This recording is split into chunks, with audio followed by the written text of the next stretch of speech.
As some of you may know, I've been busy doing other things this last month, so I'm kind of getting back at it here in March. February was gone.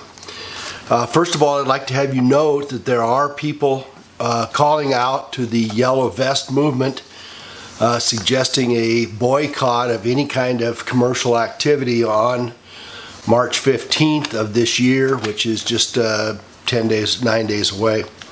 So if you are at all inclined to engage, take a look at hashtag Yellow Vest movement, see if you can find some exercises or something going on.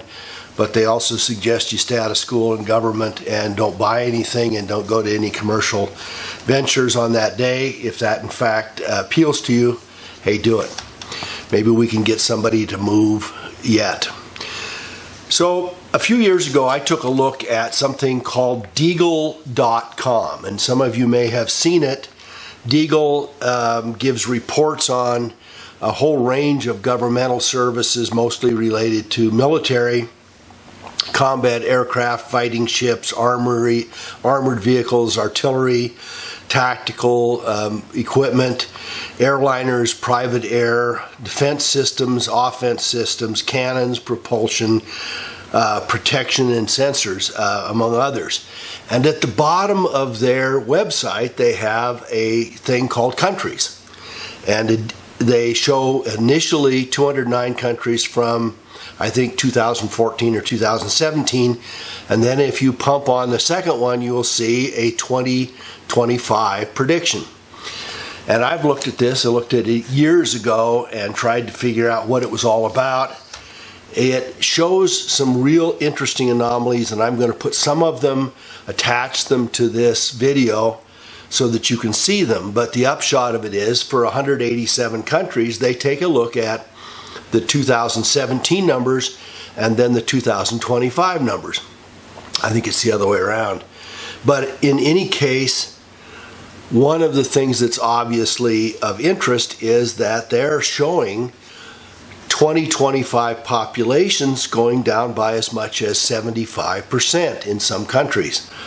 And gross national product going down by even more in some countries, military going down by even more in some countries, and a power purchase parity, which whatever that means, showing that other nations, including China and Russia and others, would have much more defense capability than the United States does in 2025.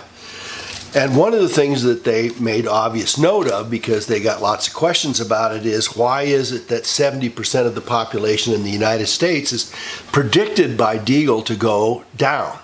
In other words, to go from 326 million in 2017 to under 100 million in 2025, or the death or removal or out-migration of over 200 million people, 225 million people. They also show the gross domestic product of the United States going down by 87% to hardly anything, and the military expenditure, based on a 2017 expenditure of I think 623 million or 630 million, going down by 95% to about 30 or 32 million. So what it doesn't even compare the 2018 of $800 billion, did I say million? I meant billion, of $800 billion that the Trump administration obtained from Congress this last year for defense budgeting. That would be down by over 95% to almost nothing, meaning that our defense systems would be largely neutralized throughout the board. Our financial systems and economy neutralized throughout the board, and 2/3 of us, almost 70% of us, dead or gone. So there's a paragraph, and I'll attach the paragraph and put it into my video as well, where they'd make some explanations of why it is that this is happening. And they use Ebola, and then they say, no, we're not going to take into account any kind of pandemic in our prediction, nor are we going to use nuclear war in our prediction. So how did they get all of these people to disappear or die? They proposed that corporations are going to move offshore, that in-migration will stop, that out-migration would go dramatically. Obviously, if most of our economy disappeared, 10 or 15 million people who are illegal immigrants now would quickly disappear to Mexico and Latin America, and perhaps many of our citizens, Latin-oriented, Spanish-speaking citizens, would out-migrate as well. But it doesn't show an increase in any of the populations of Latin America, including Mexico. I mean, it's up by a few million people, but not even equal to what it would normally increase in that time span in normal circumstances. So either Mexico has some of the same kind of loss that we do, and or there isn't much in migration to Mexico. And that's also true for most of Latin America. So the Deagle thing is kind of strange. They also compare it to the Soviet Union's collapse in 1989, 1992, and how millions of people died and people starved to death, and the rest of that from a lack of infrastructure and governmental support. And then said basically the United States will be exponentially worse than the Soviet Union was when it collapsed, because there's much more of a Ponzi scheme here. The Wall Street will totally collapse, our corporations will collapse, our business structure will collapse, our finance and economy as well as employment will collapse, the service jobs will disappear, the retirement accounts and personal retirement and investment accounts will all disappear, and many of the elderly and older people, most of whom would be listening to me, people my age, would be devastated, if not destroyed, by that process, because they would have no capacity to live independently. And they are talking about this destruction taking 3 to 8 decades to recover. In other words, if you have a 10-year-old child, it may take as long as that person's grandchild. It may take as long as that person's lifetime for the United States to recover. And they further go on to suggest that many people faced with these kinds of difficulties and challenges would simply commit suicide, which I suppose is not all that unreasonable. So none of this statistically made sense to me, because I couldn't see how one country and a few others could be so unilaterally devastated but not others, nor did I see any natural out-migration. So what it meant to me was, if there's an explanation for it, it means that most of these people have died. So I looked at, over the last few days, when I made new sense of it, and I'll tell you why in a minute, that there were other countries they predict by 2025 will be totally devastated. Let me give you quick examples. France would be down, the population would be down by 42%, their gross national product by 60%, Canada by 26%, which is only a third as much as the United States, and their economy down by 36%, Germany down by 65%, Australia down by 34%, the UK down by 78%, their population going from 66 million all the way down to 14.5 million. And Ireland similarly cut in half, along with corresponding reductions in gross domestic product in Australia and New Zealand. And interestingly, if there's going to be out-migration, one would expect that Belize would benefit because it's an English-speaking country in the Western Hemisphere. No such thing. That Puerto Rico, a protectorate, would have an influx of people. They're showing its population down by 65%. And then places like Norway, Denmark, Sweden, and others are down by 25 to 35%. But in Latin America, the entire population basically holds steady, and income goes up by anywhere from 30 to 90%. The Middle East, the population holds steady, with the exception of a few places like Israel and I think Saudi Arabia, and the income is up by 50% to 5 times higher in those nations. Africa is all economically better, financially better off, and populations are stable. Russia, the population is stable. China, the population is stable. And the income of Russia triples the income of China, goes up by 50%. So what would make this happen? You know, obviously if it was Zika or Ebola or something like that, there would be an outflux of, even if it cored in Kansas, there would be a natural influx, an outpouring of that disease, of that pandemic into other countries, and more equally in Europe, one would think. But none of that is true. So recently I came across something that made the synapses from the Deagle report match the synapses what it was that I was looking at, and suddenly the light bulb went on. And so I spent a bunch of time looking at this. Let me give you the plausible explanation for it. So as long ago as in the 60s, we contemplated two different things, one going clear back to 1859, which is our solar flares. Most of you in the alt community have heard recently that there was going to be some kind of giant solar flare. Some people even predicted it before now. I didn't fully take in all of the ramifications of it, but in effect, a solar flare, one of which happened in 1859 and another smaller one in 1921, is probably due to happen sometime in the next 40 or 50 years.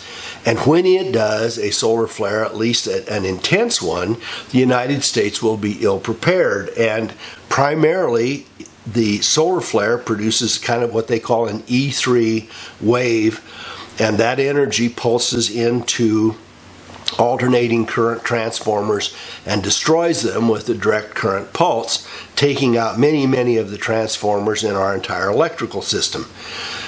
And that would be devastating. And it would be devastating because a very large solar flare would take out huge transformers in this country.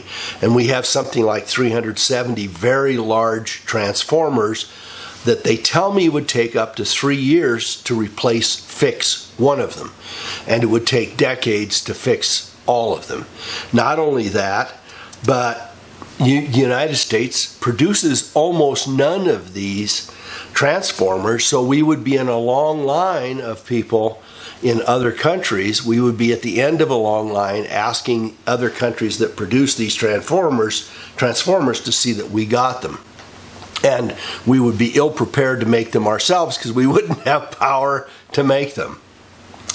So the other problem, which is a much bigger problem than even the type E3 solar flare energy, are 3 waves of energy, one E1, E2, and E3, the third one like a solar flare, but E1 and E2 different from a solar flare that would cause additional damage and a different kind of damage as the result of the detonation of a nuclear device.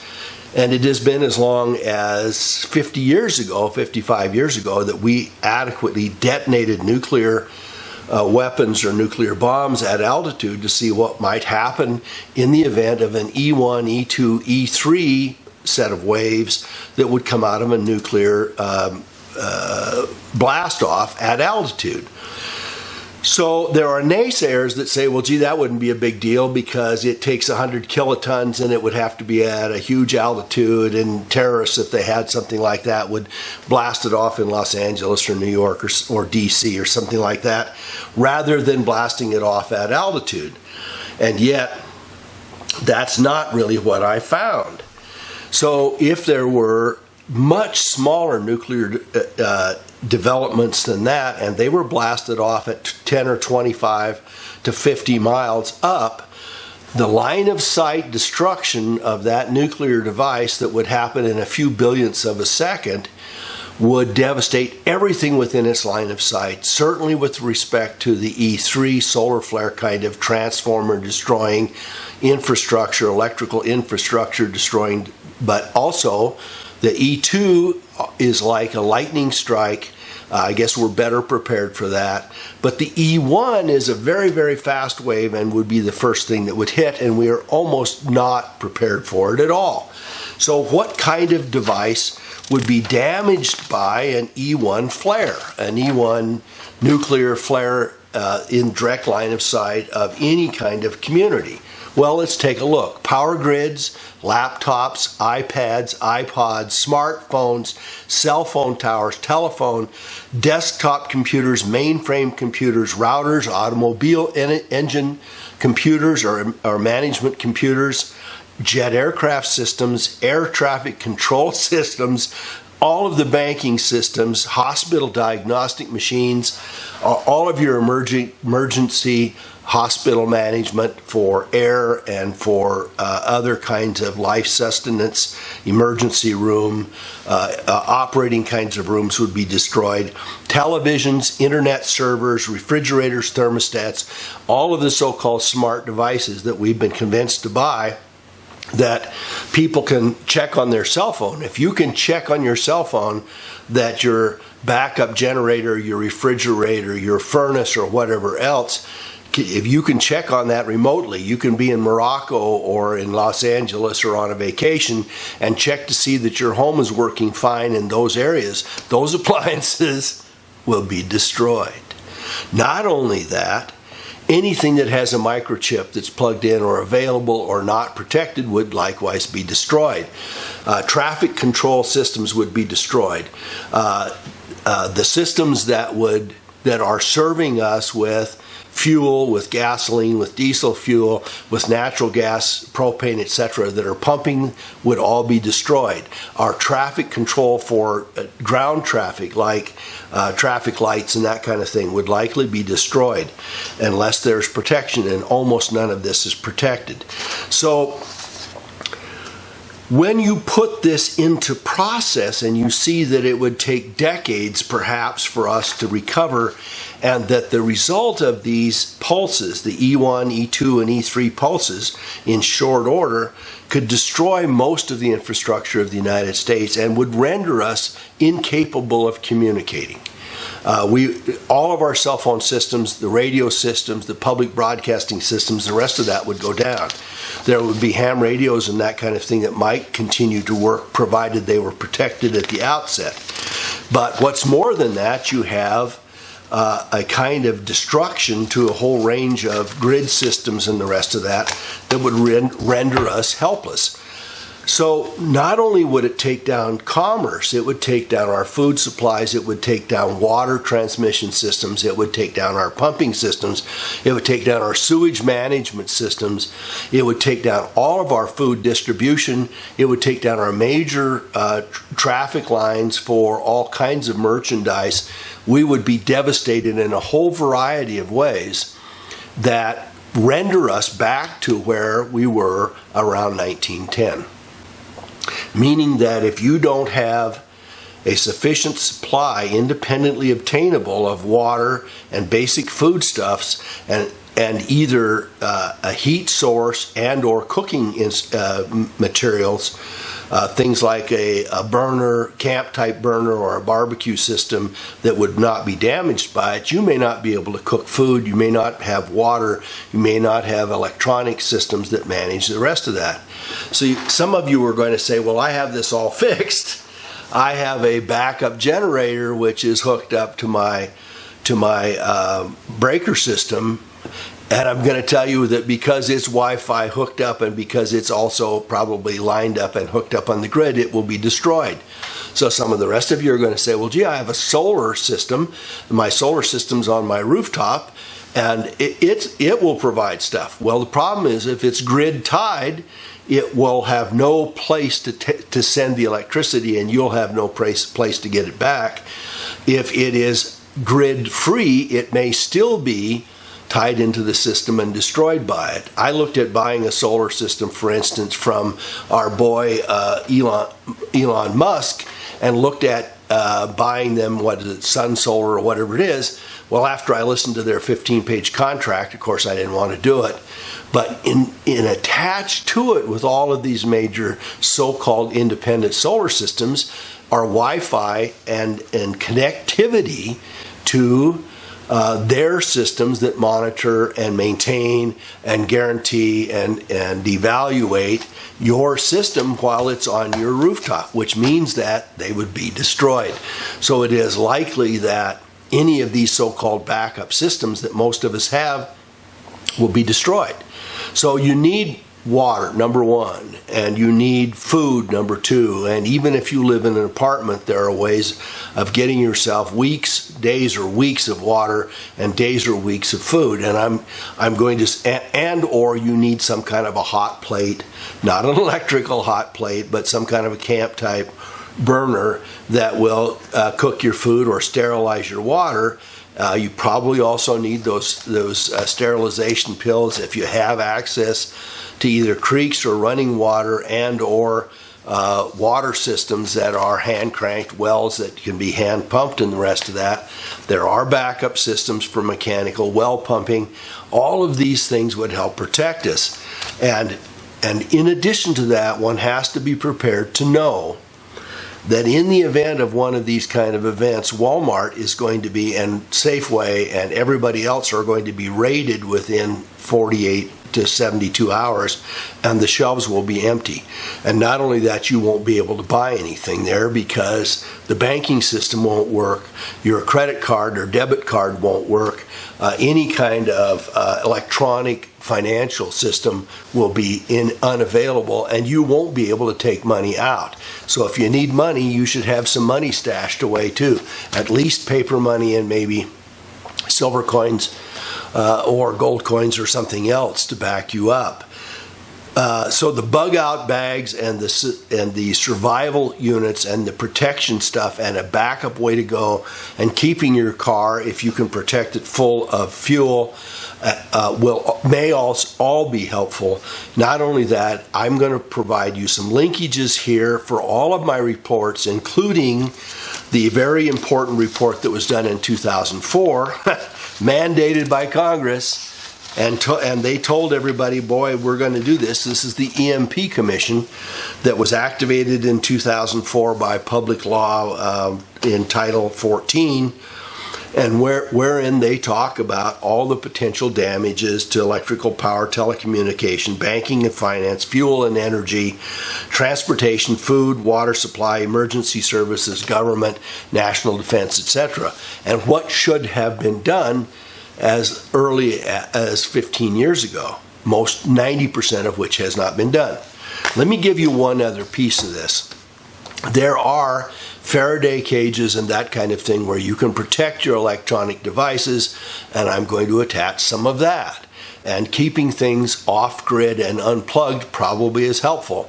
I don't know that it makes any difference whether your computer is plugged in or not, because it either A, may be destroyed unless it's in a Faraday cage, and you're not going to have anything to plug it into or to internet network it even if you protect and save it. So, and that's true of your smartphone and all the rest of this. It's not going to help you, okay?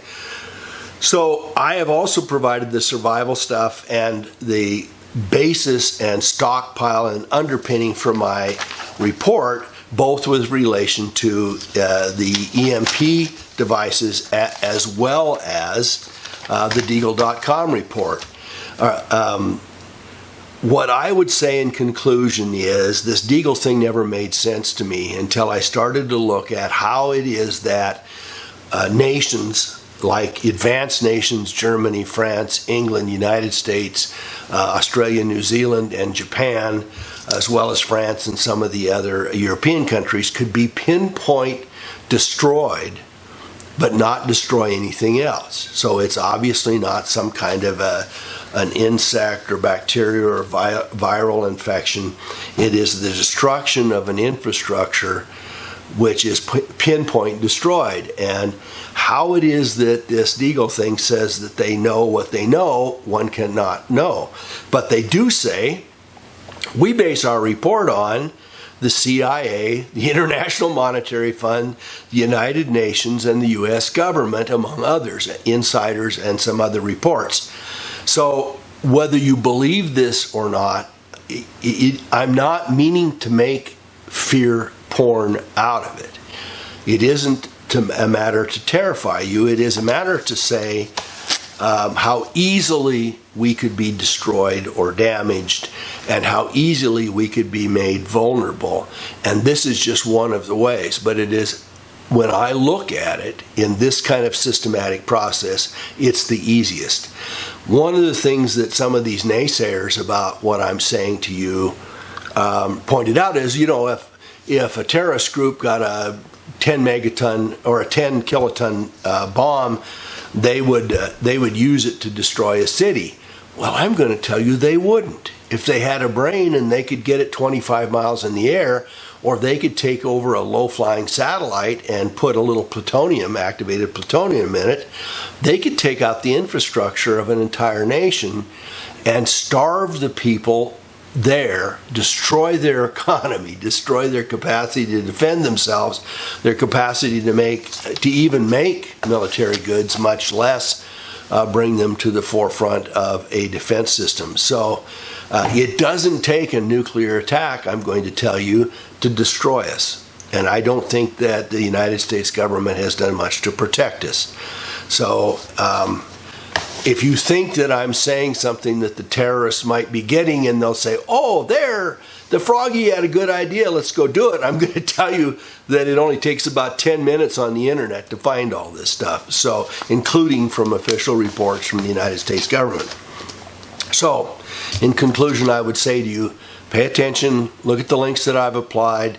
I will attach connections to all this, and I'll attempt to put the Deagle report and some of these other comments into my report so you can pull them up and read them yourself on your phones or on your pads or whatever, and take a look at them independent of me. Thanks so much for watching.